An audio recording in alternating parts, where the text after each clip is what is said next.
Just for 24. Who would have thought? How are you guys doing? First of all, I want to introduce our panel for those of you who just showed up. We have three incredible people that are doing some amazing things in the recovery community. Definitely having fun. I know Michelle, we're going to start off with her because she just came back with a whole lot of fun with her family. And Michelle is the podcast host and founder of The Recovery is the New Black. And she is also became a TEDx speaker, like sober TEDx speaker. Like what? She's an author. She's certified addictions counselor, sober mom squad, a big part of that, and just an all around great example of what recovery can do. So why don't you take it over, Michelle? We'll have you introduce yourself, and then I'll go on with the other panel guests after you. All right. Thank you so much for having me. I am Michelle Smith. I am a by day substance abuse and mental health counselor working in forensic population for the past 20 years. And by night, I work with women who have a desire to explore their relationship with alcohol and really encouraging people to take some distance between themselves and drinking and just really test drive sobriety and see if it's something that they enjoy and it's a lifestyle that they might see themselves doing. And I am just finished vacationing in Florida, and I literally was reflecting on my vision board from inpatient treatment where I literally wanted to run and leave because my babies needed me. And, I was just like, wow, I need to be here so I can be there for my babies for the rest of my life. And I literally knocked out in this pandemic, my vision board of swimming with the dolphins over this last couple of days and being a TEDx speaker, writing a book, making my mess, my memoir, and just inspiring myself and all these other women who have not been dealt the most beautiful hand in life and saying, we can still create a life that we don't want to escape from. And that's just where my passion is, of being a professional and working in corporate America and knowing that this disease does not discriminate and that no one is immune. And we can have an amazing redemption story that, I can be hospitalized 4 times with fatal alcohol poisoning and go literally to work on Monday with a smile on my face, teaching these inmates how to abstain from substance abuse and mind altering chemicals. And I was a complete hypocrite. And I wasn't living my authentic self. And so I really had to do the work around bereavement and grief and loss and codependency and perfectionism and mental health issues with my, postpartum depression. And I'm 4.5 years sober, living in my truth, showing up for myself every single day, even when it's really, really hard. And recovering out loud to show other women it's pretty freaking rad to do this. So I am just, recovering out loud and showing other people, like we all are today, that we can do really hard things. And I am living a life now I would never want to escape from. So never would I have thought that. The 10 years it took me to get here of failing forward and facing it till I made it. But my prerequisite was I never gave up. That was it. That was my secret sauce of just working a program and keep showing up. So I'm really happy to be here with all of you guys today. Just for 24. Let's just try it and see how we like it. Mm. Oh my gosh. If you guys haven't gone and checked out the picture of her Michelle swimming with the dolphins, you got to go do it. It's on the Just for 24 feed. So that just brought so much joy, remembering when the first time I took my kids sober to a trip like that. And those are the gifts, and that's the fun, and what the rewards are when we put the work in. And Cynthia, let's talk about Cynthia Wright, Getting the Shit Together podcast.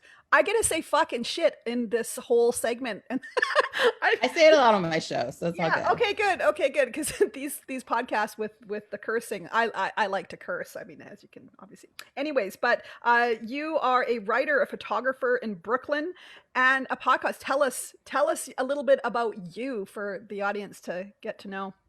Yeah, so hi everybody. I'm so happy to be here. I'm Cynthia. I do the Getting Your Shit Together podcast. And I feel like my bio, like pretty much the one little Twitter blurb that you just gave, Suzanne, pretty much sums me up. But I'm going on 3 years sober. I'm actually a January 1st sober January.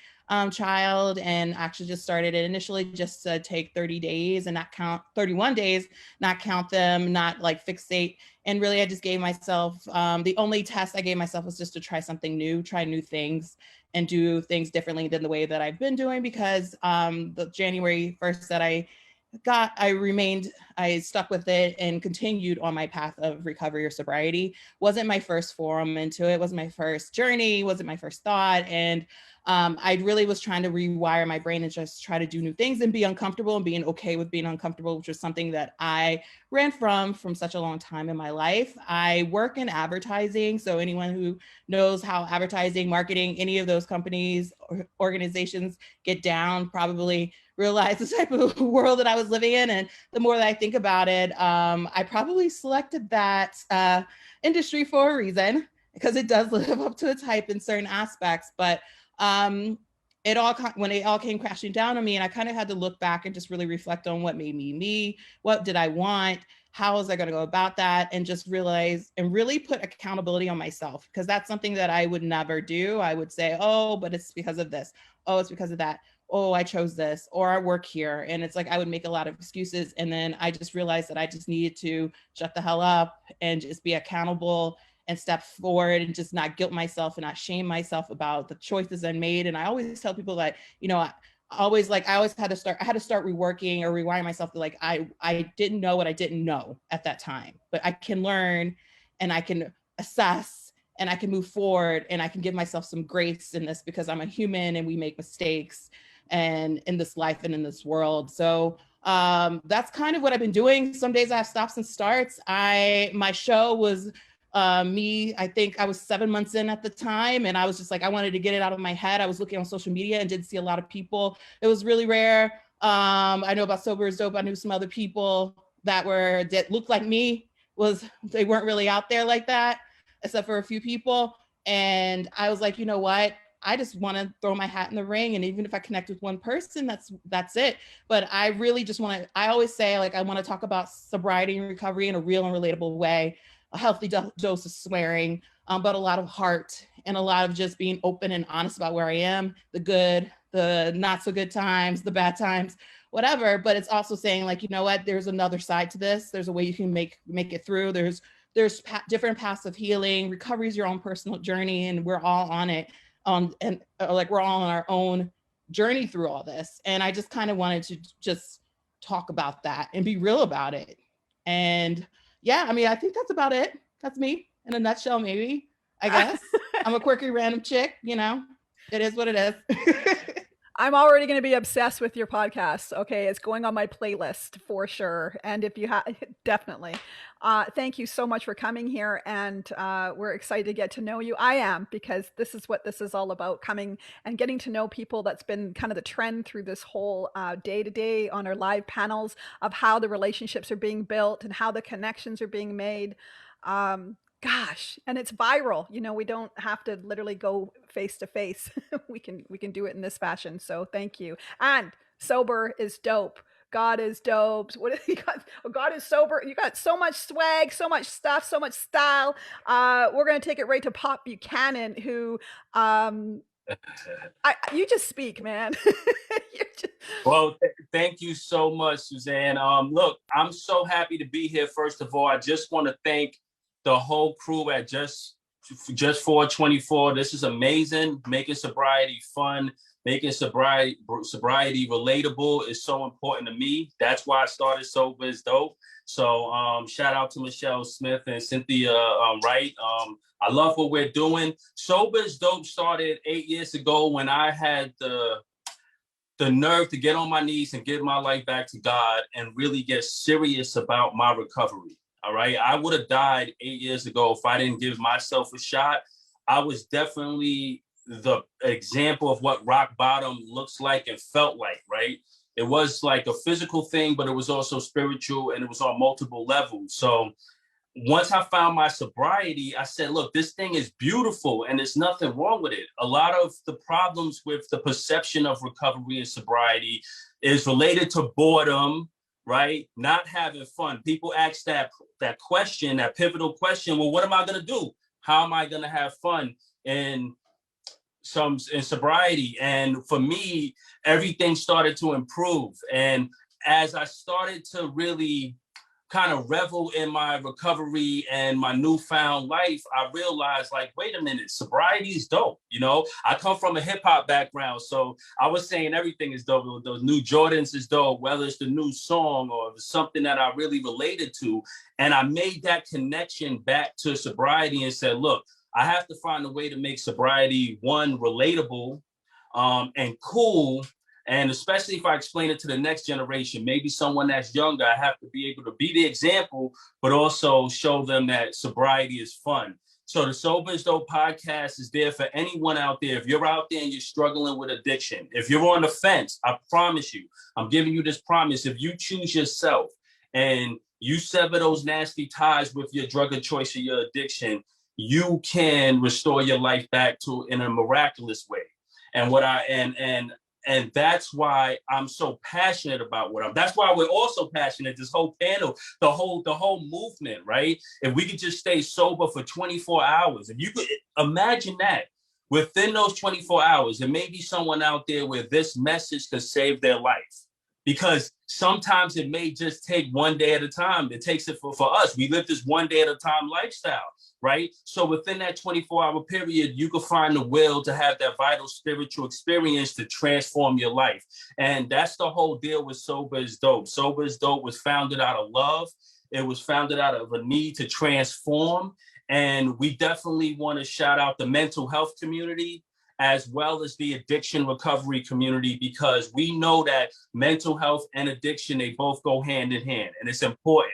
So that's my deal with Sober is Dope. We have a podcast with over 260 episodes that we did in 2 years, where everything from mental health to addiction recovery to motivation to finding yourself, finding your purpose, transforming your life and being whole. And I'm really excited. And we also have a beautiful brand, and that's my deal, you know? So, you know, shout out to everyone out there, and thanks for having me. Oh, man. You know something? I mean, back in the day when I sobered up, I wish there was availability of recovery like it is today. I'm telling you, I had to go into a phone booth to call for help. Actually, I like the phone booth because I could cry and nobody could hear me. But, and I had to put a tape, like one of those reel-to-reel tapes to listen to a message. Never be able to see a face. And I always used to judge the person that's speaking, going, ah. And now, now the podcast and the richness that's available out there to be able to indulge and feast on a sober lifestyle is incredible. If you are sober curious, actually I'd like Michelle maybe to speak on that, because I know that's kind of your lane in regards to anybody that's out there. I know you're specifically with women, but men too, that are just kind of looking at this going, what? So why don't you take that? Absolutely. I think it's really important not to even consider labels right now. Just get curious about your relationship with alcohol. Is it adding value to your life? Is it becoming problematic? Is it taking more than it's giving you?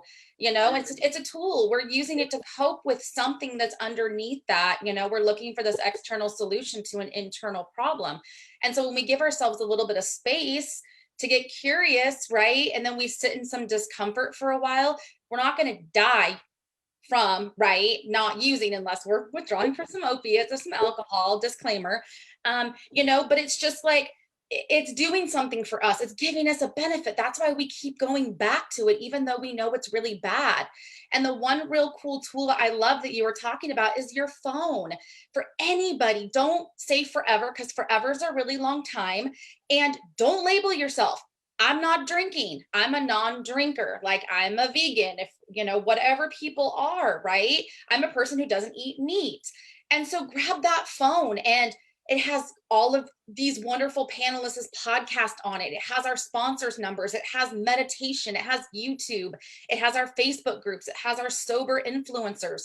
That is gold these days, right? Just when you have a head full of sobriety, drinking is never the same. So all you moms, anybody out there, as you're driving to soccer practice, as you're folding laundry, going through another freaking day in this pandemic, listen to these podcasts. Fill your head full of sobriety. I don't care if you're scrolling through Facebook, sipping on wine or a 40. Freaking just listen. Be teachable. Be a student. and just get out of your own damn way and let your ego, right, push it to the side, because this life out here, I promise you, anything that you want is yours for the taking. So get curious, lean in, and that's it. Just be teachable. Oh, amen. Oh my gosh, what a powerful message, and thank you. And I also kind of want to touch on something that you had said, Cynthia, earlier in regards to wanting to put yourself in the middle because you didn't see anybody else like you. What did you mean by that? And maybe share around that for somebody out there thinking and feeling the same right now. Well, I mean, I'm obviously Black. I'm a Black, and I'm also queer. So just putting it on Front Street in case anyone didn't know. But single? For me, are you single? Are you single? I have a partner now. Oh, Used to okay, be single. I was gonna start. I was wrapping the singlehood for a while. Okay. At the beginning. By choice, actually, because I was like, oh, I need to take a step back from everything and get myself together. But for me, I just wanted to feel like I was meeting people that were similar just to me in this, because I was in a very vulnerable, sensitive space, right? And I was going to like meetings and stuff like that. And I don't knock like any type of meeting or structure, 12 step, whatever you're into. But I was going to these rooms, and even in like a place like Brooklyn, you're saying, oh, Brooklyn, you got everybody here. Like everybody mixes, but it doesn't necessarily translate to the rooms, you know? So I would go, at that time, if I was going to a lot of meetings, I was going to like a meeting every day. Even in Brooklyn I would go to like predominantly Black rooms, and I didn't feel like I could be authentically myself because, I couldn't really talk about the queer side of me. And then if I was going to a room that's like, I worked in Midtown Manhattan, which is like, or near Grand Central, and I would go to these rooms, and that vibe is totally different. And then I wouldn't be able to talk about like, well, I'm the only Black person on my team, and I'm really triggered by X. And it's like, and talk about like, I didn't feel like I could be like me and talk about that. And I didn't feel like I was making these types of connections, or just, or just feeling like my community, or just like I said, I say vibe a lot, but that's really what it was. And then I would be scrolling through Instagram and things like that. And I wanted some more diversity. I wanted some more other types of stories out there. I wanted to be able to relate, even if I can't, understanding like we're all going through something, we can relate to each other on that. But sometimes I just wanted to hear other ways of being recovered, and I wanted to see other stories about being recovered and just everything like that, because that to me really matters. Because I don't think, especially as a Black woman, and as a Black woman who apparently seems to have her shit together and clearly did not, there's like this element of pride. And even though like, me being in recovery and going through it humbled my ass so much, but at that point it's like I really wanted to just be able to see someone out there and not feel so guilt and shame, like all the guilt and shame that comes from someone who is a Black woman or a Black queer woman who works corporate and is falling apart at the seams. And it's like, I really just wanted that type of like, some type of commonality there outside of like, we're all going through this problem and suffering through this addiction. Granted, it's great. And it was like, helped me out in certain elements, but I wanted just that. I wanted that type of tie and connection, because I really wanted to scream from the rooftops, like this is a universal problem. It has nothing to do with it. And I felt like I wasn't seeing like my community in a way show up and just be like, we're going through this too. It impacts us in this types of ways. We're no longer going to be held hostage by this. We're going to talk about it and confront it. And that's what I was looking for. Just like saying like, you know what?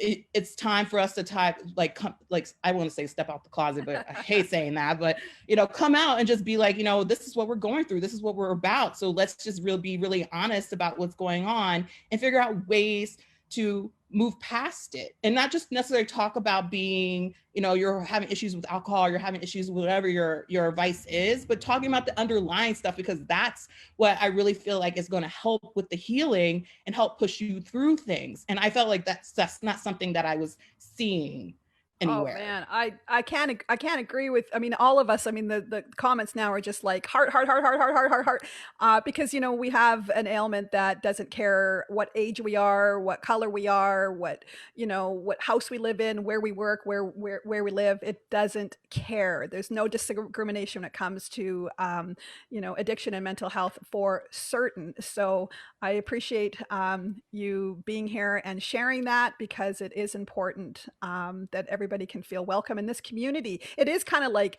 I feel like, I'm sure with a Black woman as well as a queer woman coming out of the closet, that old saying, which is, so, I don't know, not correct, I guess. But that's kind of what we're doing in recovery now. I kind of like the same type of movement is now we're kind of putting a face to recovery. And it's been exciting to be a part of this. So, Pop, why don't Yes. why don't you take us and talk to us about in regards to fun in recovery, and what are some things that you can let people know, what can they do to kind of get out of their down modes, and do something to liven up their spirits and bring positivity in a moment in their 24 hours?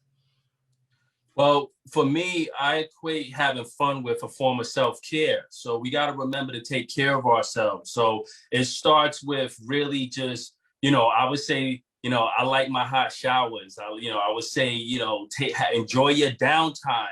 Find a sacred space. Find a way to connect back with yourself. That could be fun, go out, exercise. For me, meditation helps me get back in. Also, reconnecting to your creative core. A lot of us lose our creative purpose in our addiction. And then when we get sober, we kind of feel like we lost time and never really go back and make that connection. There's a lot of fun in creativity. So for example, I'll give you a good example with my music career. I just dropped my album. After doing music for 20 years, I was able to drop a completed project, and I was able to do that in my recovery. So while I was in my addiction, I couldn't even get it done. I did 3,000 songs and never put anything out because I was always doubting myself. So I was able to reconnect doing music. Within this 24 hours, you could do a lot of things to really reconnect. Find out what you're passionate about.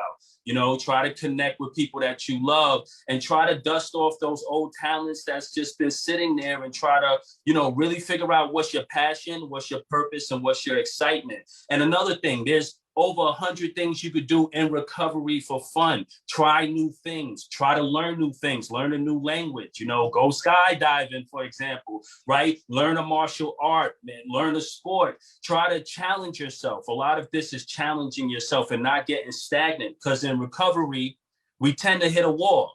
We get to a place where we're kind of like, okay, this is cool, but now what, right? You still have the Friday night blues when everyone is going out to the clubs, right? Another thing, get into mocktails, get into sober bars, get into partying sober, right?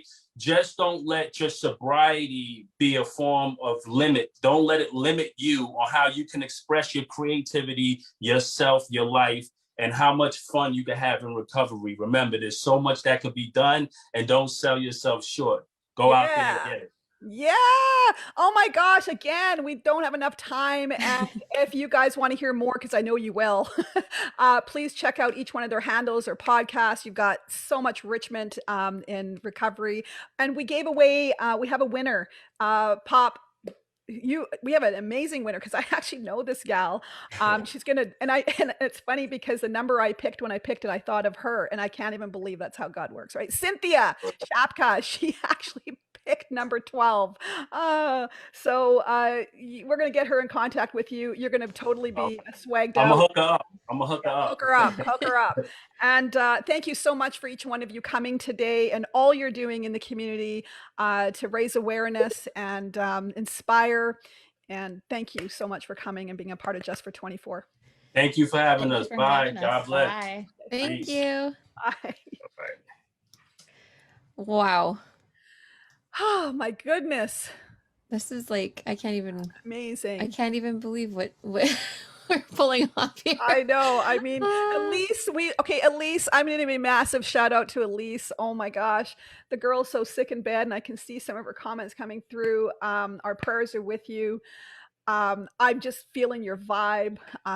So thank you